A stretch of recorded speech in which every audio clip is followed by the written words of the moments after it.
What's up, everybody? Thralls Metal here once again. I'm Necrotic Nick, and I have an album review for you. Now, there was one more big release that I wanted to go over this weekend because there were a whole bunch and even a couple that we just didn't have time to go over, but I did not want to miss this one just because I'd seen this band recently at MDF. I've been a fan of them for a while, and I wanted to hear something slow, gloomy, and punishing, and that is exactly what this band does, and does exceedingly well. So today we're going over the latest offering from Evoken with their new album, Mendacium. This also comes out on the 17th of October on Profound Lore Records. This band formed in 1994 in New Jersey. This is their 7th full-length overall. I have been a fan of this band since, I believe, Quietus was the first one I ever picked up. Absolutely blew me away. I was a big fan of their last album, Hypnagogia, pretty sure it's Gagia. I don't know. It's one of those. And man, it's kind of hard to believe that was like 7 years ago. Either way, I got to see them at MDF this year. They put on an amazing show, and again, I was hearing rumblings of a new album coming out, and I was just absolutely fucking stoked to go over it, and here we are. And for those that don't know about this band, I would describe their sound as a combination of death doom and funeral doom. It's kind of that sweet spot where they kind of hang out. I would almost even call this like atmospheric death doom. It definitely has its, downtrodden funeral dirge moments on here, but there's a lot of just flat out disgusting death doom on here. Think bands like, Early Hooded Menace, Esoteric, and especially bands like Spectral Voice, Disembowelment, Inverloch, like that style of death doom where it's very haunting, cavernous, atmospheric. Those are probably the three bands I would say this band is very similar to. And right away, I love not only how this sounds, but how this starts. It fades in on these ghostly melodies. You get, like a big lumbering riff that builds behind it and steadily gets louder, darker. You get these groaned spoken words, some synths pop up in the background, and it's steadily kind of like welling up until all that comes together and you can feel like all of the dread in the song finally consume you. It's cavernous, it's monotonous, it's plotting, it's so goddamn dark. And on top of all these menacing, lumbering, lurching riffs, you get these passages of just these very soft but very mournful synths. Across the board, I think the synths on this album are used beautifully. They sit in a perfect spot in the mix.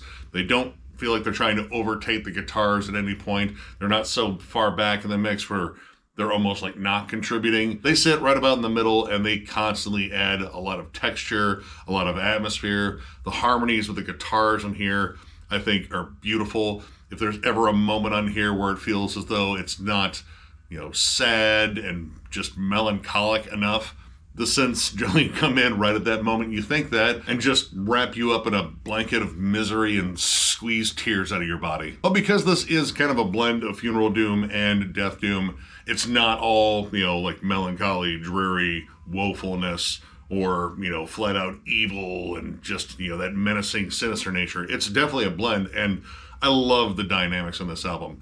First off, a lot of these songs are long. Like, probably don't need to tell you that if you're a fan of funeral doom or even death doom, but generally this style, they kind of draw out things. But the songs are well paced when the transitions come. You do get some sharper transitions, but for the most part, it is very meticulously paced. They want every layer to kind of soak in and build to that giant crescendo of a moment. And by the time, the big breakdowns hit or like a huge, just dreary melody hits, it's like watching a wave build. The shallower the water gets, the more the wave will rise, and you can just steadily see it rise, and by the time it just crashes into you, it's a massive wall of, well, not water in this case, but fucking dreadful, mournful, miserable, just haunting sound. But again, sometimes you get that more sinister, vicious side where it kind of goes more towards death metal. The opening track, Matins, kind of out of nowhere has this huge death metal break where he gets into blast beats, double time drums, heavy tremolo riffs. Like, it's just pure, like, Morbid Angel-ish death metal. Same thing with Terse. At the end, it goes like full board death metal for a bit to close out the song with like a little bit more, evil gusto. And the last track, Compline, which actually uses death metal a little bit more than any other track. In fact, there's like kind of a cool give and take between the atmospheric, lush, more funeral doom sound and kind of these like galloped death metal sections with these really interesting dissonant riffs in it. That song in particular is probably the one that shows off the contrast between like that funeral doom sound versus something that's a little bit more just like flat out death metal oriented. And their death metal leanings feel like they're fiercely just Finnish at hell. Like this has that grimy, swampy sort of vibe to it. Also, that probably gonna, ties in with the production here, which this was mixed and mastered by Ron Bumblefoot Thal. I know that dude's like a pretty legendary player in terms of like guitar work or bass work. I can't remember which. I've seen his name come up with like a lot of different like elite level players and such. But as far as production, I want to say I've only been over like a couple of his production jobs, but this is fantastic. It's perfectly cavernous. It sounds damp at times, like it's just like this fog that hangs over it. Honestly, it sounds like it was recorded inside of a crypt, but there's so much space for everything to echo in here. Like this has like, just one of the best reverby sounds. Like this sounds like, God, man, like the last Spectral Voice album, like in terms of production, in terms of reverb and how much you want to fill out that sound. It's very similar to that. And much like Spectral Voice and definitely Disembowelment, the use of clean shimmering tones throughout here is very effective. Anytime the heavier riffs drop out, generally you get these, again, like echoing clean tones that seem like they're reverberating around a cave. I've always loved this trope in this style. There's a lot of tension building in there and room to continuously build the atmosphere, build the synths behind the melodies and such, let the bass breathe a little bit, and vocal dynamics. The vocal dynamics on this album are fantastic. Not only do you get the bloodthirsty, cavernous, ghoulish roars that you expect from death metal, you also get a lot of spoken word.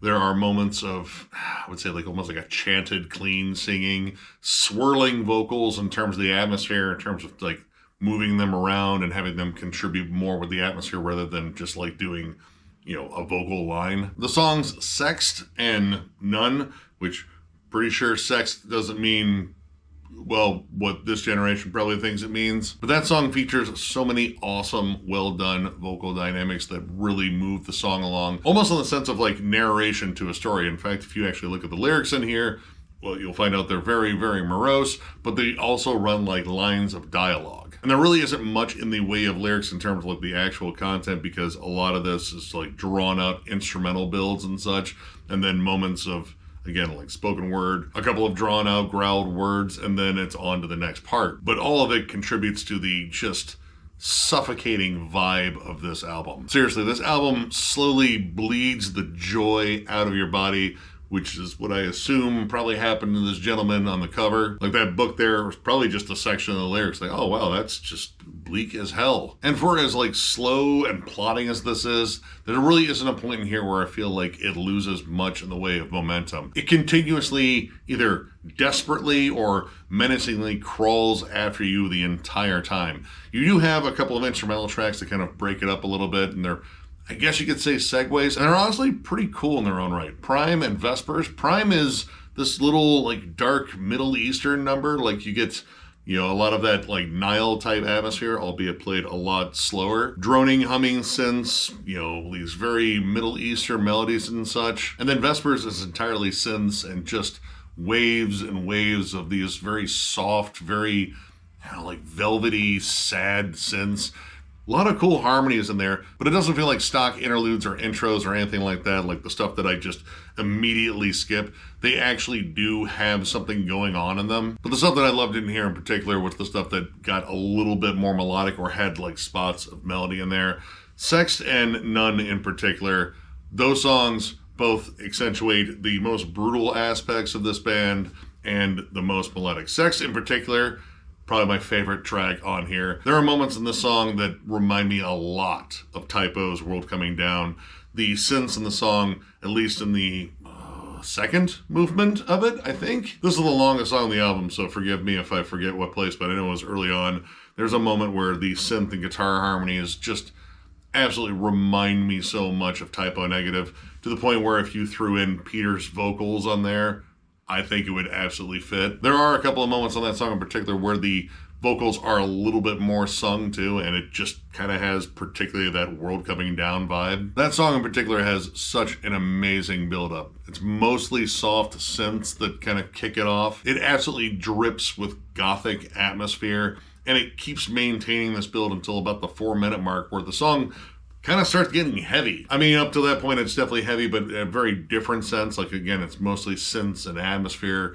You can feel that, you know, just like wave of ominous energy kind of like roll over. And then when the riffs hit, again, it just reminds me so much of Typo. But that song, tons of movements, tons of like big builds, huge Death Doom breakdown in that song. Holy shit, that moment is heavy. There's even a section of palm-muted chugs and double bass kick that's just slow, but like kind of like a different kind of punishing, like it's a little bit more brutal. Same thing with None. None has some absolutely punishing Death Doom moments. Honestly, some of the heaviest stuff on this entire album, especially in the way of vocals. The vocals on that song in particular are horrifying at times, and you get this layered effect with them where they're kind of like doing a call and response. I'm not sure if it's two vocalists doing it or they're just layering the one vocalist. Either way, it is effective as hell. Same thing with Lauds too. A lot of horrifying vocals on that one too, especially the whispers. Like the whispers in particular feel like the last gasps of someone who is on their fucking deathbed. That aesthetic paired with the absolutely gross lurching riffs on that song. Ugh. So yeah, it's pretty obvious that I dug the hell out of this. In fact, in terms of any like negatives on here, I can't really think of much that I didn't like. I might say it's a little bit long, but I mean, this is Funeral Doom / Death Doom. That's kind of to be expected with this style. Generally, bands like this, they move at the pace of a fucking glacier racing another glacier. But this album was really good about pacing in terms of like breaking up the moments. And again, like the dynamics shifting to more gothic melodies, to something decidedly more brutal. It kept this very interesting and again, very engaging. When the melodies hit, they were huge. When the breakdowns hit, they were absolutely disgusting. None of the long drawn out builds felt like they kind of like let you down at the end. Like, yeah, maybe they were a little drawn out, but when you got to that destination, what they were building towards, it was generally a big fucking payoff. So yeah, well, you could probably argue that if you took out the 2 transitional tracks in here, you might get like a little bit more streamlined of an album. And I would say those 2 songs in particular, like if you got rid of them, you're not really losing too much. But I will say with those songs of the album, I think they do contribute in terms of like the flow of the album overall. So yeah, in terms of a score here, I'm going to go with a solid 4, honestly bordering on a 4.5. This could grow over time. I ordered this like halfway through my first listen. Like I kind of knew this was kind of a layup in terms of what I like about Death Doom. I've been a fan of this band for years, but man, like as far as like all the stuff in their discography, that this is on par with their best material. Like I think this is maybe as good as Hypnagogia was. The production's amazing. The songwriting, I think, is some of their best. It's droning, menacing. The atmosphere completely surrounds you and fucking envelops you at all times on here. But it's loaded with dynamics that keep the songs interesting. Again, shifting to something that is decidedly more brutal and death metal oriented to a flat out funeral dirge to, I mean, what it sounds like, you know, someone's like last rites being fucking groaned in a cavern. I love the vibe of this album. This has so much spooky, dark texture to it. Like I can't really imagine it being released in any other month other than October. The stuff that kind of leaned a little bit into the Typo territory for me, which is the stuff I love. Again, Sext and None, it's probably my 2 favorite tracks in here.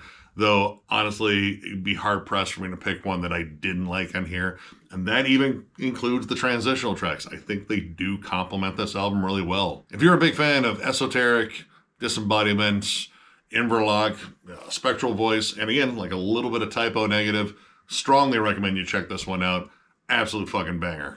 So, if you enjoyed this review, give it a thumbs up, and if you are new to the channel, subscribe, because we do stuff like this all the time. We also have memberships. They are only 99 cents, and a lone perk is doing a members-only live stream, which we will eventually get down to this month.